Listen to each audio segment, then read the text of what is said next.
Hi, this is my review of Bloodshadows 3rd edition. This role-playing game is somewhat of a cult classic. It was first brought out by West End Games some years before their bankruptcy in 1998, and even though the company went down, Bloodshadows lived on as many other great ideas, and it fell into the capable hands of Precis Intermedia, who are known for their other games that have to do with the noir role-playing style and the supernatural role-playing style as well, such as Mean Streets, film noir role-playing, and Ghost Stories supernatural mystery role-playing. So this is a match made in heaven. You have Bloodshadows, which is a game of noir fantasy adventures. Now, let's talk about the quality of the PDF. The quality is superb. Everything is perfectly organized and written. You have bookmarks very well organized, because some bookmarks are sometimes all over the place, but they are very well organized here. And the illustrations look really nice. They have two main styles. Some of the illustrations look somewhat realistic and serious or gritty, but some others look quite pulpy with a bit of a comedic flair to them. So they communicate the theme of this game quite well. The quality overall is just pretty good. I didn't find any typos, and I read this quite thoroughly. No typos at all. Now let's talk about the contents. To understand Bloodshadows, we have to talk about the world of Bloodshadows, which is the world of Marl. The world of Marl has some parallel elements when compared to our own world, but it differs in its execution. You have a detailed history of this world, and at a certain point in the timeline, which would be like the Middle Ages in our world, there was this huge war in Marl, known as the God War. And the God War happened between two factions, like the forces of order and the forces of chaos. And from very ancient times, it was quite obvious for humans to be aware that there were other beings living in the world of Marl, other unnatural beings, monstrous even. Some of them preyed on humans, but they participated in the God War as well. That is, you have humans and unnaturals fighting against other humans and unnaturals, depending on their allegiance, because some benefit from order, some others from chaos. And there was no clear winner at the end of this God War. In fact, some think that the God War is still going on, and some others say that there's a second God War happening right now in the world of Marl. There are some very interesting differences in the world of Marl when compared to our own world.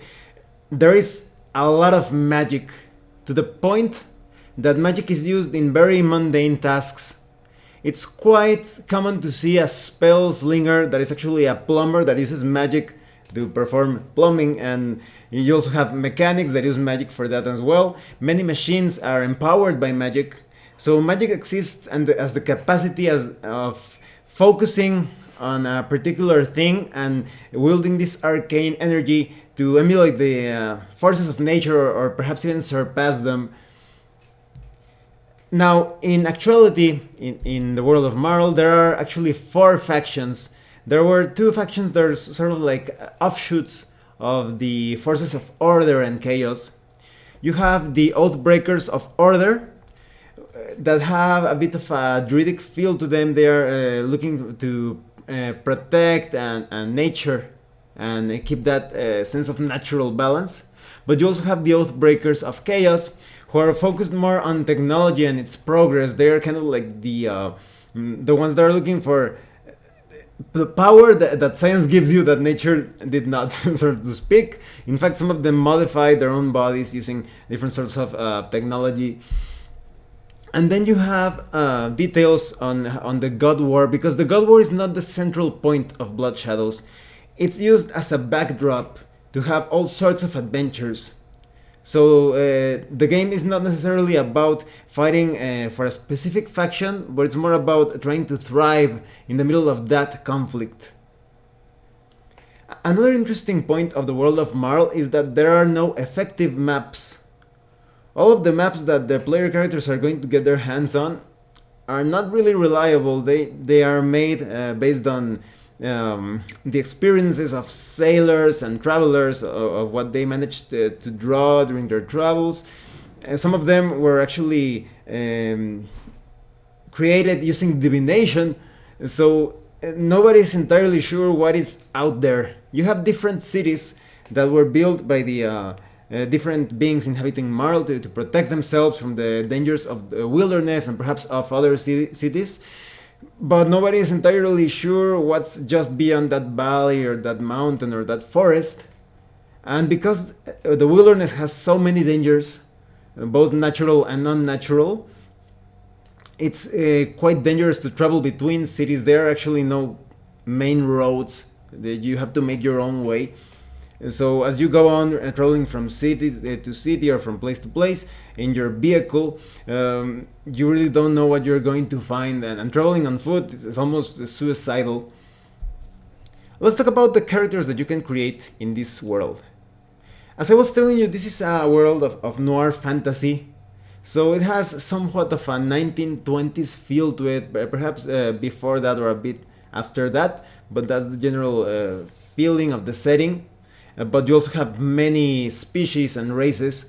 They are fantasy species, but a lot of them seem quite monstrous. Let's talk about a few of them. Well, of course, you have humans, and they are the predominant species on Marl. And a lot of humans have somewhat of some prejudices towards the other species that live with them. So, for example, you have the Catrarm, which are four-armed near humans. They're almost completely human, but they have 4 arms. And you have Elkists, that they're kind of like half ghouls, half demons, and they have the ability to become partially intangible. So if they get attacked, that somebody's trying to stab them in the heart or something, they could make that part disappear, and that's quite effective in combat. You also have the face shifters.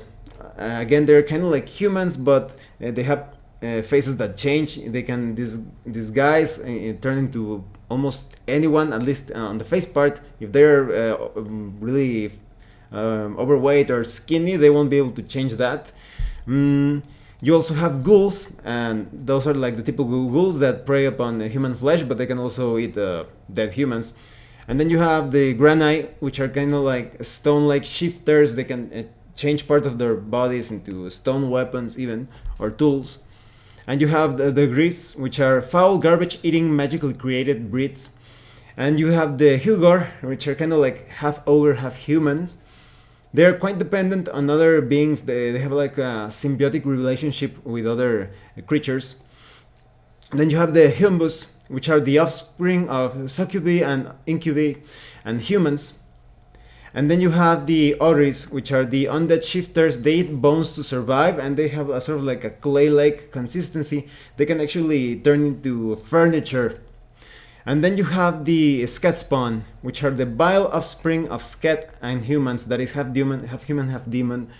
And then you have the Skitter rats, which are kind of like half rat, half human type of creatures. You have succubi and incubi, which are life-draining demons. And then you have the Taksim, which are corpses possessed by vice-driven demons. So you have like undead workers, so to speak. And then you have vampires, which are your typical blood-draining fiends, although they don't have to be necessarily evil. And then you have werewolves, which are, of course, those shifters that turn into those awesome killing machines. Now, when it comes to these supernatural creatures, even though many of them have different, let's say, powers, they feel somewhat realistic. They are not as amazing or as over the top as you would see in other types of fiction. Here, they feel like they are somewhat easy to kill if they are not careful. And it's quite interesting to see how these species interact with one another, because some cities or towns it could be quite hostile towards vampires, but some others have actually like blood banks, and vampires can have sort of like a peaceful existence, so to speak. But the species that you choose kind of colors the adventures that you're going to have. When you choose a species, you should also choose a role. And the role is basically how you make a living. So you could be a crook or a merchant or a news scribe, which is kind of like a reporter, and you also, or a journalist. You have a socialite, a spell slinger, street singer, etc. And many of the roles are quite common that you would see in noir films. And then you have different alignments which have to do with the factions that I mentioned of Order, Chaos, the Oathbreakers, but you could also be neutral. Now, the advantage of being neutral is that you're not going to get too caught up in the God War. However, if you need allies, you won't be able to find them because you haven't become part of a specific faction. But then again, you wouldn't get like too many enemies because of that as well. You have to choose abilities as well and pursuits. Now let's talk about abilities. Abilities are like the potential of your character, your stats. Maybe your character has a high fitness or awareness or creativity. And when it comes to pursuits, these are specialized training. So for example, if you want to make a check or a test, you roll a couple of 6-sided dice, and you add your ability, your relevant ability, and your pursuit to see if you manage to make that shot or manage to jump over that place or maybe perform some sort of research or investigation. So it's a simple system. Although there are other things that could modify that depending on the situation, on the terrain, for example, it has to do with that, or gimmicks. And gimmicks are more like a focused approach to each type of task, because, for example, a character could have high fitness, but he has a gimmick that allows him to lift very heavy things, so he gets a bonus to that, but he's not very good at running, he won't get a bonus to that. So there are characters, two characters could have more or less the same fitness value, but because of their gimmicks, they could specialize in different things besides that. And you have details on health, and health in this game is quite gritty. The more you get wounded, the less well you are going to perform. And you have 4 ways in which you can get injured. You have fatigue, injury, tension, and mania. So it depends on the type of combat that you're carrying out, because it could be like a social combat, maybe some sort of like an intimidation test or some argument. But you could also have a physical confrontation, of course, and depending on the many different situations, you're going to suffer damage to any of those things, of those meters. And if you get 2 damage, of course, you could get killed or you could break down mentally, etc. Now, when it comes to the way your characters interact with the setting, it's all about the checks that I mentioned of rolling a couple of 6-sided dice and adding the numerical values of your attributes, and that is your abilities and pursuits, and see if you can match or overcome a level of difficulty. Now, if you do really well, let's say you roll 5 or more above the needed number, you get an overkill, or which results in an exploit. Now, exploits add some bonuses or secondary effects to the task that you are doing. It doesn't always apply, but for example, in combat, if you perform an attack really well, you're going to get other things. Maybe you're going to disarm your opponent, or maybe you're going to be able to push him or grapple with that opponent, etc. And that's really cool because they don't feel like separate actions. It feels like something that rewards you for rolling well. And this also applies in different, for example, in spells, you also get some different bonuses. Maybe your spell has a bigger area of effect, or it has a bigger range, longer range, etc. And so it's quite nice when you actually manage to make a roll an exploit. Now, when it comes to combat, it's quite cinematic despite the grittiness, and because of the way movement is handled, you can perform all sorts of of cool looking stunts. Maybe you want to run and dive behind some barrels or crates during a gunfight. Or maybe you want to run and jump over a gap and try to climb from a rope or a ladder, etc. The system handles all of that. And but as I was telling you, the way health is handled, it's somewhat gritty. You have to be really careful. If you start fighting all crazy without taking into consideration all the ways that you can end up hurt, you're not going to live long. This game can be played quite well with or without miniatures. The system itself, which is the Genre Diversion 3rd Edition system, handles a very nice balance of storytelling and simulation. I really like that. And there are many rules when it comes to combat tactics and strategies. You also have details on social combat and chases, other actions, weapon gimmicks, combat exploits that I was telling you, etc. You also have many interesting gear and weapons. Some of them are quite magically empowered. So for example, you have conjure bits, which are kind of like, let's say, like a tablet, so to speak, but it projects a sort of like magical hologram. And the more expensive one can even record video. You also have other things like glow stones, which are basically like magical light bulbs. And you have all sorts of melee weapons and protective gear, firearms. You can even put spells into bullets so that they unleash a spell when the bullet hits.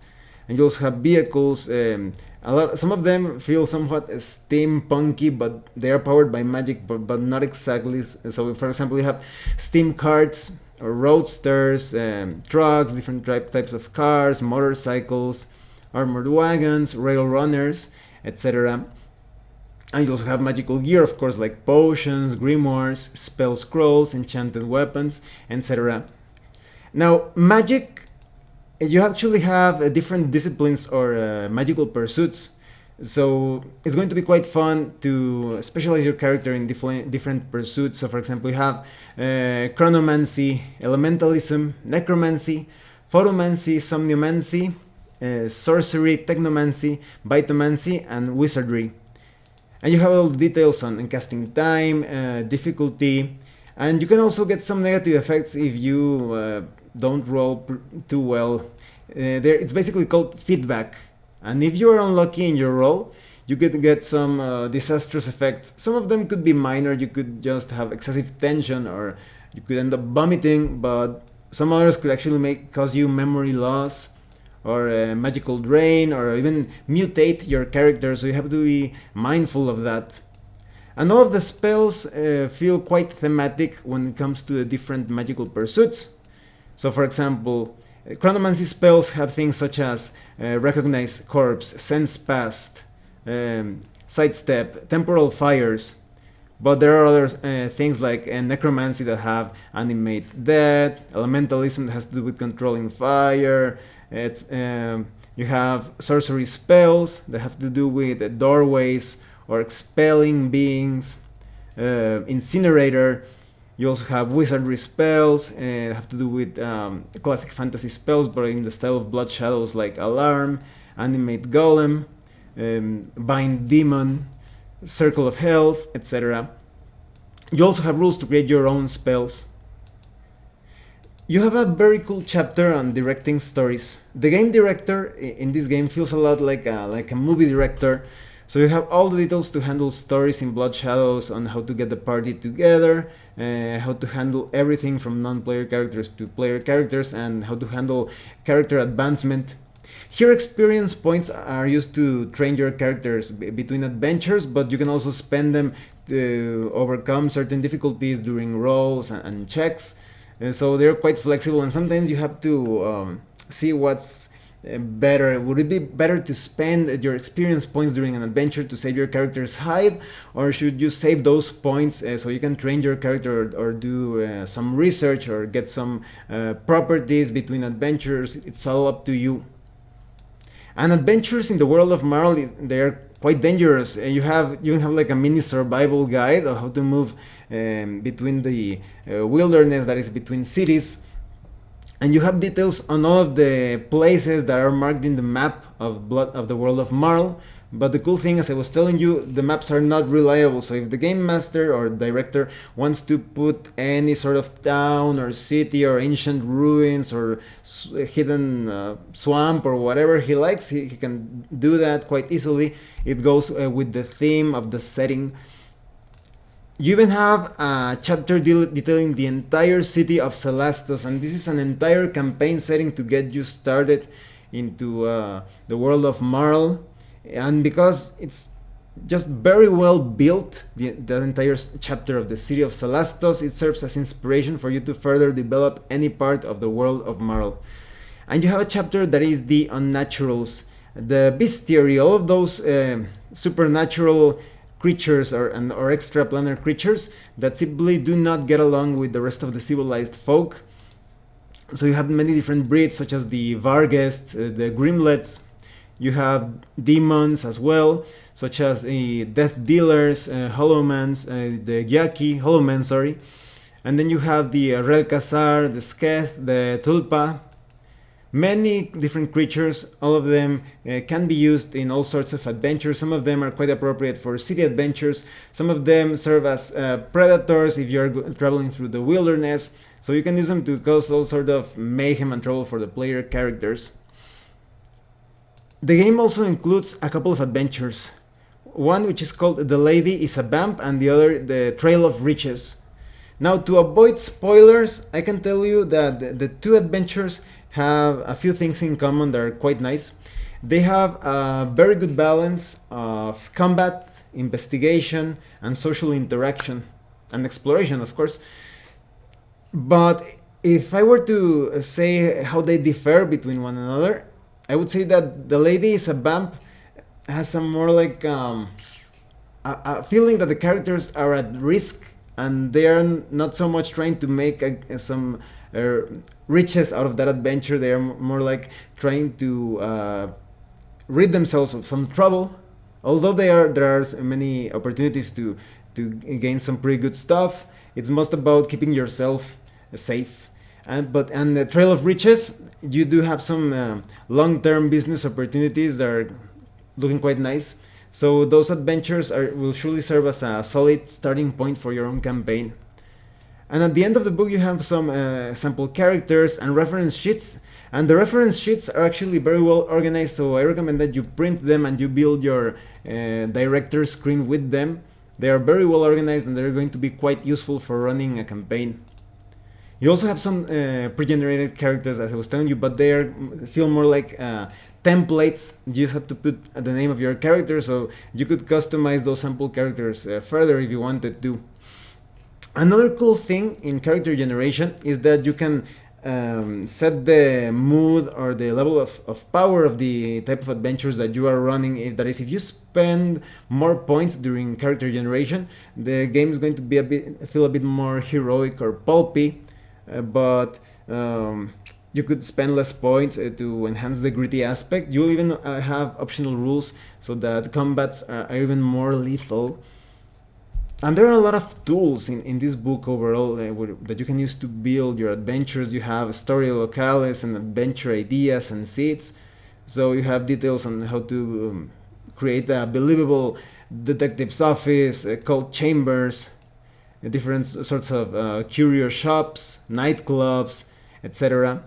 You also have a conversion guide. So if you have characters from other genre diversion games, ghost stories, mean streets, you can convert those characters. You played older editions of Bloodshadows. You can also convert material from that or from the pace setter system, and you can even use the active exploits system to replace dice rolling in Bloodshadows. So let me tell you what I think of Bloodshadows 3rd edition. Well, this game is incredible. I think there are a couple of things that I really like about this game. First of all, it gives you a lot of bang for your buck. There's a lot of value in just 259 pages. They put a lot of things, but a lot. They could have spread this out through many different supplements, but here they are showing appreciation for the player, giving you all sorts of material to. It's a complete game. You have everything that you need to build all sorts of campaigns. It's going to give you years and years of entertainment. And the other aspect that I like is that everything about Bloodshadows is just incredibly flexible. Oh, there are certain optional rules that make it quite modular, but the theme itself, it almost feels like a chimera of sorts, because it's noir fantasy that is, it handles elements of fantasy, but both in amazing supernatural species and creatures, but at the same time you also have that grittiness and sense of heart-beaten protagonists from the noir side of things. You could have all sorts of adventures. For example, you could have adventures that focus more on the horror side of things, but you could also have adventures that focus more on the action side of things, or maybe it's hard have some sort of like a dark comedy type of adventure, or you could have a combination of all of that. So it's really flexible. Even if you have groups that have certain tastes, you could customize the adventures for your own group and for your own style. And so everything about Bloodshadows just seems so flexible and incredibly fun as well, because you have all those species and character roles. You're going to be thinking of what type of character or combination of different gimmicks and pursuits you're going to have with your next character. And the way that the wilderness is so dangerous between cities, and how almost everything mapped is unreliable. It kind of feels like a very dangerous trip every time you're making trips between cities. And it just really fun when you actually, like, all the characters are traveling in a car, and they're like, oh no, somebody's out there, something's out there and it's trying to kill us. It's treating us like it's a predator and we are the prey. And you actually get to do something, because unlike, for example, in some science fiction games, it's quite difficult to go, let's say, in a spaceship, and many of the characters do not get to do anything besides the pilot. But here, maybe you heard some strange noise, or you saw something suspicious just behind that bush or whatever, and you could stop and investigate if you are feeling bold. So Bloodshadows, I highly recommend that you get this game, especially because Halloween is just some weeks away. Like, in a few weeks, you're going to have an excuse to have a horror adventure. Maybe you could even disguise as that your players get some costumes to resemble the characters that they are playing. So Bloodshadows, I think it's going to give you years and years of entertainment. Well, thanks for watching my review. If you have any comments or questions, please let me know. See you later.